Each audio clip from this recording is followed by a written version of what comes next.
കൂടുതൽ വാർത്തകളും വീഡിയോകളും കാണാൻ ഈ ചാനൽ സബ്സ്ക്രൈബ് ചെയ്യുക. കൂടെ ബെൽ ബട്ടൺ അമർത്തുക. നമസ്കാരം. ഏഷ്യ ലൈവ് ടിവിയുടെ എപ്പിസോഡിലേക്ക് എല്ലാ മനഃപ്രേക്ഷകർക്കും ഹൃദയം നിറഞ്ഞ സ്വാഗതം. ഇന്നത്തെ നമ്മുടെ വിഷയം എന്ന് വെച്ച് കഴിഞ്ഞാൽ ജീവിതാവസാനം വരെ അഭിമാനികളായിട്ട് നിൽക്കുന്ന 12 നക്ഷത്രക്കാരെ കുറിച്ച്. അപ്പോൾ ഒരു ചിന്താഗതി മറ്റുള്ളവർക്ക് എല്ലാവർക്കും ഉണ്ടാവാം. ബാക്കിയുള്ള 15 നക്ഷത്രക്കാർക്ക് ഇങ്ങനെ ഒരു ചിന്താഗതി ഇല്ലേ, അഭിമാനമില്ലേ എന്നൊരു ചോദ്യം അവിടെ ഉരുത്തിരിഞ്ഞു വരാം. നമ്മൾ ജനിക്കുന്ന സമയത്ത് ഓരോ ഗ്രഹങ്ങൾ നിൽക്കുന്ന അവസ്ഥയിൽ ഗ്രഹനില അല്ലെങ്കിൽ തലക്കുറി എന്ന് പറയുന്നൊരവസ്ഥയുണ്ട്. ഇത് അനുസരിച്ചായിരിക്കും നമ്മുടെ ജാതകങ്ങൾ മിക്കപ്പോഴും വരിക.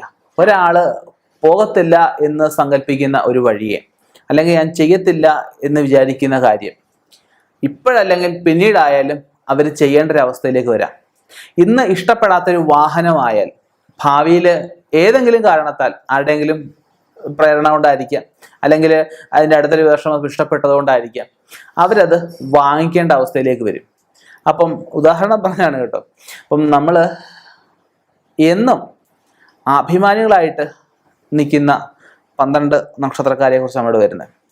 ആ ജാതകപ്രകാരമുള്ളൊരു വിഷയം, അതുപോലെ ഓരോ ജാതകങ്ങൾ നമ്മൾ പഠിക്കുന്നത് പ്രകാരം, ഓരോ പുസ്തകങ്ങൾ വായിക്കുന്നത് പ്രകാരം ഒക്കെയുള്ള കാര്യങ്ങളാണ്. ഞാനടക്കമുള്ള ഏത് ജ്യോത്സ്യന്മാരായാലും ഓരോ ഗ്രഹങ്ങൾ മാറുന്നതനുസരിച്ചുള്ള ഫലങ്ങളായാലും ഇങ്ങനെയുള്ള പ്രതാപശാലികളായിട്ടുള്ള അല്ലെങ്കിൽ വിജയിക്കുന്ന അല്ലെങ്കിൽ അഭിമാനികളായിട്ടുള്ള ഇങ്ങനെയുള്ള നക്ഷത്രക്കാരെ കുറിച്ച് പറയുമ്പോൾ നമ്മൾ കണക്കാക്കുന്നത്.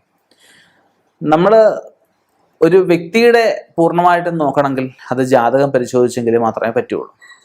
പൊതുവെ ഉള്ള ഫലങ്ങളാണ് ഞാനിവിടെ പറയുന്നത്. ഇതിൽ കൂടുതലായിട്ട് വ്യക്തത ആവശ്യമെങ്കിൽ ഒരു കാരണവശാൽ ഫോണിൽ കൂടെ ചോദിക്കാതെ കണ്ടിട്ട് നേരിട്ട് വന്ന് ചോദിക്കുക. അപ്പോൾ ഒരു ചോദ്യം ഉണ്ടാവും. നമ്മുടെ റിസപ്ഷൻ ബോക്സിലായാലും ഈ സ്ക്രീനിലായാലും ഒക്കെ നമ്പർ കൊടുത്തേക്കുന്നത് എന്തിനാണ്. അപ്പം അത് നമുക്ക് ഒന്നുകിൽ ബുക്കിങ്ങിനായിട്ടോ അല്ലെങ്കിൽ ചെറിയ സംശയങ്ങൾ, നമ്മൾ പറഞ്ഞ കാര്യങ്ങളുള്ള സംശയങ്ങൾ ചോദിക്കാനായിട്ടാണ്. അപ്പം അത് മനസ്സിലാക്കുക. നമുക്ക് എന്തായാലും നക്ഷത്രത്തിലേക്കൊന്ന് കടക്കാം. ആദ്യത്തെ നക്ഷത്രം എന്ന് വെച്ച് കഴിഞ്ഞാൽ അശ്വതി നക്ഷത്രമാണ്. അശ്വതി നക്ഷത്രം ഏറെ അഭിമാനികളായിട്ട് കണ്ടുവരാറുണ്ട്, സ്ത്രീകളായാലും പുരുഷന്മാരായാലും ഒക്കെ.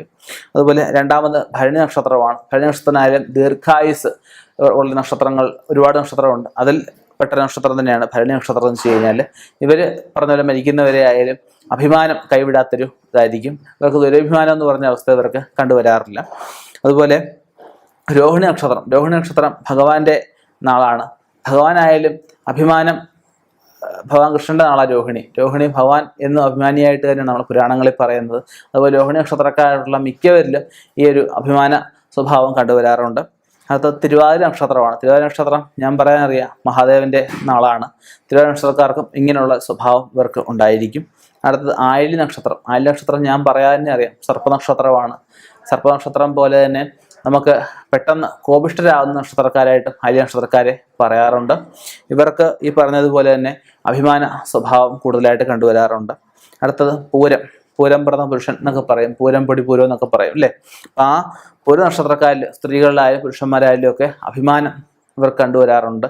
ഇവർക്ക് എന്ത് വലിയ വിഷയമാണെന്ന് പറഞ്ഞാൽ ഇവർ അഭിമാനം വിട്ടവർ നിൽക്കുന്ന ഒരു അവസ്ഥ ഇവർക്ക് കണ്ടുവരാറില്ല. അടുത്തത് അത്തം നക്ഷത്രമാണ്. അത്തം നക്ഷത്രത്തിനായാലും ഈ പറഞ്ഞ വിഷയമുണ്ട്. പിന്നെ ചോദിക്കായാലും അഭിമാനം ഉണ്ടായിരിക്കും. അതുപോലെ എന്തില്ലെന്ന് പറഞ്ഞാലും ഒരാളുടെ കെഞ്ചാനോ അല്ലെ ഒരാളോട് പോയി അവൻ്റെ നില വിട്ട് പെരുമാറാനോ ഒരു ചിന്താഗതി ഇവർക്ക് ഒരിക്കലും ഉരുത്തിരിഞ്ഞു വരാത്ത നക്ഷത്രമാണ് ചോദ്യ നക്ഷത്രം എന്ന് പറഞ്ഞു കഴിഞ്ഞാൽ. ഇവർക്ക് ചോദിക്കാതെ എല്ലാം കിട്ടാറുണ്ട്. അടുത്തത് അനിഴ നക്ഷത്രം. ഒരുപാട് വിദ്വാൻമാരുടെ ഒരുപാട് വലിയ സ്ഥാനം അലങ്കരിക്കുന്ന നക്ഷത്രമാണ് അനിഴ നക്ഷത്രം എന്ന് വെച്ചാൽ. ഇവർക്കും ഈ പറഞ്ഞ സ്വഭാവമുള്ളവരാണ്. അടുത്തത് മൂല നക്ഷത്രമാണ്. മൂല നക്ഷത്രത്തിന് ഇങ്ങനെയുള്ള സ്വഭാവ വിശേഷതകൾ കണ്ടുവരാറുണ്ട്. ഉത്രാടവും രേവതിയും പറയുമ്പം രണ്ടും ഒരുപോലെ തന്നെ ഏറെക്കുറെ ഒരേ സ്വഭാവ സവിശേഷതയും ഏറെക്കുറെ ഒരുപോലെ തന്നെ ഉയർച്ചയും താഴ്ചയൊക്കെ ജീവിതത്തിൽ ഉണ്ടാകുന്ന 2 നക്ഷത്രങ്ങളാണ്. ഉത്രാടമായാലും രേവതിയായാലും ഇവർക്കും ഇങ്ങനെയുള്ള സവിശേഷതകൾ കണ്ടുവരാറുണ്ട്. ഞാൻ ആദ്യം പറഞ്ഞതുപോലെ തന്നെ നമുക്ക് എല്ലാവർക്കും ചിലപ്പോൾ ഈ ഒരു സ്വഭാവം ചിലപ്പോൾ 27 ആളുകൾക്കും ഉണ്ടായിരിക്കാം. അതൊക്കെ അവരുടെ ജാതകം പരിശോധിച്ചെങ്കിൽ, ജാതകത്തിൽ ഓരോ ഗ്രഹങ്ങൾ നിൽക്കുന്ന അവസ്ഥയിലും അംശത്തിലും ഭാവസ്ഥയിലും സ്ഫുടവും ഒക്കെ എടുത്തെങ്കിൽ പൂർണ്ണമായിട്ടും ഇവരുടെ ഏത് രീതിയിലുള്ള സ്വഭാവമായിരിക്കും എന്നൊക്കെ പറയാൻ സാധിക്കുകയുള്ളൂ. അപ്പോൾ അതിന് നല്ല ഗ്രഹനില എടുക്കുക.